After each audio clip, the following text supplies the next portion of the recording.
வேண்டும். இதேபோல்தான் நாம் கண்களை விழித்திருக்கும்போது இந்த புற உலக வாழ்க்கையிலும் புற உலக இயக்கங்களையும் நாம் இயங்கிக் கொண்டிருக்கிறோம். இத்தகைய புற உலக வாழ்க்கையும் புற உலக இயக்கங்களிலும் ஆசை, பாசம், அன்பு போன்ற இச்சைகளிலிருந்து நாம் இயங்கிக் கொண்டிருக்கிறோம்.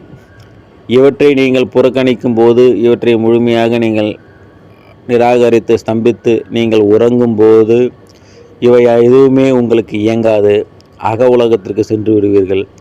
அகக்கண் பார்வையை கொண்டு அகத்தினுள்ளே கனவு காண்பது, சொப்பனம் செய்வது, பலவிதமான எண்ணங்களை ஈடுபடுவது, ஆழ்ந்த உறக்கத்திற்கு செல்வது, பிரபஞ்சத்தோடு இணைவது, பிரபஞ்ச இயக்கங்கள் சில அறிகுறிகள் நமக்கு தெரிவது, பிரபஞ்சத்தில் நடக்கப் போகிற எதிர்கால சமிஞ்சைகள் அனைத்தும் நமக்கு சில விஷயங்கள், அபாரமான சக்திகள் அனைத்தும் நமக்கு கிடைக்கும்.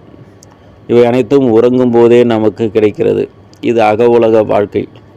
ஆனால் அது எதுவுமே நமக்கு உண்மை என்று நாம் வெளியில் கூறினால் யாரும் நம்ப மாட்டார்கள். ஏனென்றால் எல்லோருக்கும் அக உலக வாழ்க்கையை காண்பது அவர்களுக்கு மட்டுமே தெரியும். புற உலகத்திலே நீங்கள் அடையாளமிட்டு ஒன்றை நீங்கள் அடையாளம் காட்டலாம். இது இன்ன பொருள், இது இங்கே இருக்கிறது, இது இந்த பொருள் இப்படி இருக்கிறது என்று நீங்கள் பார்த்தா அடையாளம் காட்ட முடியும் புற உலக வாழ்க்கையிலே. ஆனால் அக உலக வாழ்க்கையிலே அவரவர் காணும் ஆன்மீக ஞானமும் ஆற்றலும் பொருளும் சக்திகளும் அனைத்தும் அவரவருக்கு மட்டுமே தெரியும்.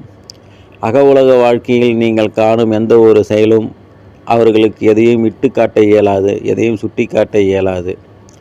ஏனென்றால் அக உலக வாழ்க்கைக்கான பார்வையும் ஞானமும் அறிவும் வேறு விதமாக இருக்கும். புற உலக வாழ்க்கைக்கான பார்வையும் ஞானமும் அறிவும் வேறு விதமாக இருக்கும். இந்த ஐம்புலன்களையும் புற உலகத்தில் பயன்படுத்தி நாம் பயன்படுத்தும் போது புற உலக பார்வையை நாம் தெரிந்து கொள்கிறோம். இதுதான் எல்லா மனிதர்களுக்கும் எல்லா ஜீவராசிகளுக்கும் புற உலக வாழ்க்கையை தெரிந்து கொண்டிருக்கிறது.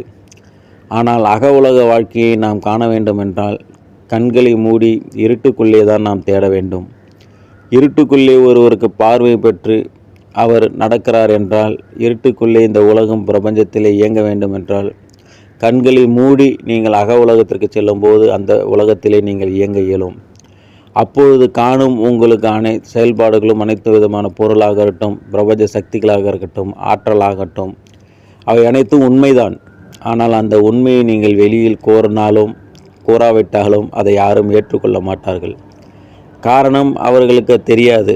அவர்கள் அகக்கண் பார்வையை திறந்து அகக்கண் வழியாக சென்றவர்கள் அதை உணர்ந்து கொள்வார்கள். அகக்கண் பார்வை இல்லாதவர்கள் அவர்களுக்கு எப்படி தெரியும்? பார்வை